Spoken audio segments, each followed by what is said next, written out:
नमस्कार. पोस्ट ऑफिसचा सर्वोत्तम असा इन्शुरन्स प्लॅन आहे का? हा प्रश्न मला बरेच जणांनी विचारला. प्रत्येकाला उत्तर देणं शक्य होत नाही, त्यामुळे मी आज हा छोटासा व्हिडिओ बनवत आहे. तर हो, RPLI हा पोस्ट ऑफिसचा इन्शुरन्स प्लॅन आहे. हा इन्शुरन्स प्लॅन सर्वोत्तम कसा आहे, तर याला कमीत कमी प्रीमियम तुम्हाला भरावा लागतो आणि सर्वोत्तम म्हणजे जास्तीत जास्त बोनस तुम्हाला मिळतो. तर 1000 रुपयामागे तुम्हाला 48 रुपये बोनस मिळतो. तर सर्वात जास्त असा हा बोनस रेट तुम्हाला मिळतो. थोडीशी माहिती सांगते या प्लॅनबद्दल. हा प्लॅन असा आहे की जो तुम्ही वयाच्या 35व्या वर्षापर्यंत 40, 45, 50, 55, 58 किंवा 60 असे स्लॅब रेट आहेत. असं मॅच्युरिटी एज आहे, तर तुम्ही ती मॅच्युरिटी एज चूज करायची. जसं की मला माझ्या वयाच्या 50व्या वर्षापर्यंत इन्शुरन्स कव्हरेज हवं आहे, तर तुम्हाला तसा प्लॅन देण्यात येईल. किंवा मला माझ्या 60व्या वर्षापर्यंत प्लॅन हवा आहे, तसंही कव्हरेज तुम्हाला मिळेल.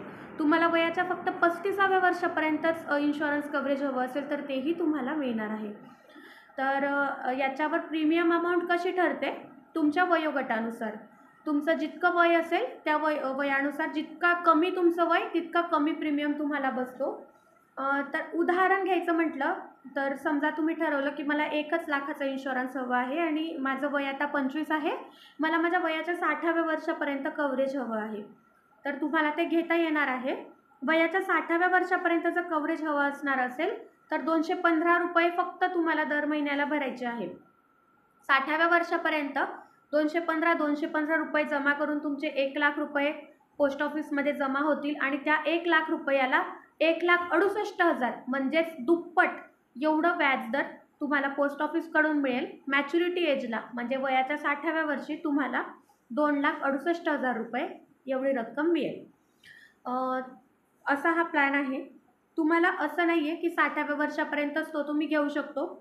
35व्या वर्षापर्यंत जर तुम्हाला प्लॅन हवा असेल, आज तुमचं वय 25 आहे, तुम्हाला 35व्या वर्षापर्यंतचाच प्लॅन हवा आहे, तर तुम्हाला 873 रुपये बोनस बसतो. कारण तुम्ही कमी वर्ष पैसे भरणार आहात म्हणून.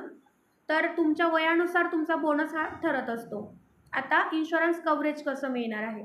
तर समजा मी आज 25 वर्षाची आहे आणि मला 60व्या वर्षापर्यंतचं कव्हरेज हवं आहे. पुढच्या 1 वर्षात माझी डेथ झाली, डेथ कशीही असो, नॅचरल, ॲक्सिडेंटल किंवा सुसायडलसुद्धा.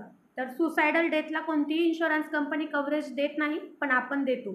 तर 1 वर्षानंतर समजा माझी डेथ झाली, तर माझ्या वारसाला 1 लाखाचा मी जो इन्शुरन्स घेतला आहे ती पूर्ण रक्कम ह्या 1 वर्षामध्ये मी 215 असं करून जितकी रक्कम पोस्ट ऑफिसमध्ये जमा केली तेवढी रक्कम प्लस त्याच्यावरचा बोनस म्हणजेच इंटरेस्ट, ही सगळी रक्कम माझ्या वारसाला मिळेल. आणि समजा मी जिवंत राहिली, वयाच्या 60व्या वर्षी मला माझ्या इन्शुरन्सची अमाऊंट म्हणजे 1 लाख रुपये प्लस माझा पूर्ण 60व्या वर्षापर्यंतचा जो व्याज जमलेला आहे 1,68,000, असे टोटल मिळून 2,68,000 रुपये मला मिळतील. तर अतिशय उत्तम असा हा प्लॅन आहे. बरेच जण म्हणतात की मॅडम, मुलींसाठी सुकन्या समृद्धी योजना आहे, ज्याच्या अंतर्गत आम्ही 21 वर्ष पैसे भरतो आणि 21 वर्षानंतर मुलीला ते पैसे मिळतात, म्हणजे तिच्या लग्नासाठी म्हणा किंवा शिक्षणासाठी म्हणा. तसं मुलांसाठी नाही का? तर मुलांसाठी तसा कोणताही प्लॅन खरंच नाही आहे. पण तुम्ही हे इन्शुरन्स म्हणजे स्वतःच्या नावावर घेऊ शकतात. समजा तुम्हाला 21 वर्षाचे जसं तुम्ही सुकन्यामध्ये पैसे अडकवणार आहात, तेच पैसे जर तुम्ही RPLIमध्ये अडकवले, तुम्हाला मुलगी नाही आहे, मुलगा आहे आणि तुम्हाला पुढच्या 20 वर्षात त्याच्या शिक्षणासाठी, लग्नासाठी पैसे लागणार आहेत, तर तुम्ही हा प्लॅन, इन्शुरन्स प्लॅन घ्यायचा. 20 वर्षासाठी घ्यायचा. त्याचा जो प्रीमियम असेल तो भरायचा. मॅच्युरिटी एजला म्हणजेच 20 वर्षानंतर तुम्हाला जी रक्कम मिळेल त्याचा उपयोग तुम्ही त्याच्या शिक्षणासाठी किंवा लग्नासाठी करू शकतात. समजा 20 वर्षात तुम्हाला काही झालं तर त्याला वारस लावलेलं असेल तर त्याला ते पैसे मिळणारच आहेत. तर असा हा सर्वोत्तम प्लॅन आहे. आता मी माझ्या स्वतःसाठी 5 लाखाचा प्लॅन काढला आहे.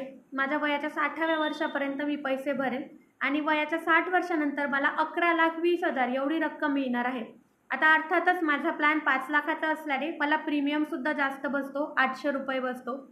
तर तुमच्या वयानुसार किंवा तुम्ही किती पैसे दर महिन्याला भरू शकतात त्याच्या कपॅसिटीनुसार तुम्ही हा प्लॅन घेऊ शकतात.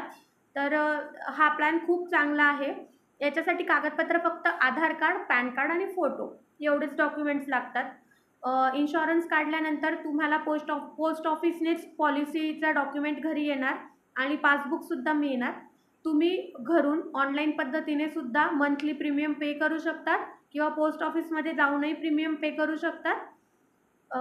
अजून काही क्वेरीज असतील तर मला विचारा. थँक्यू.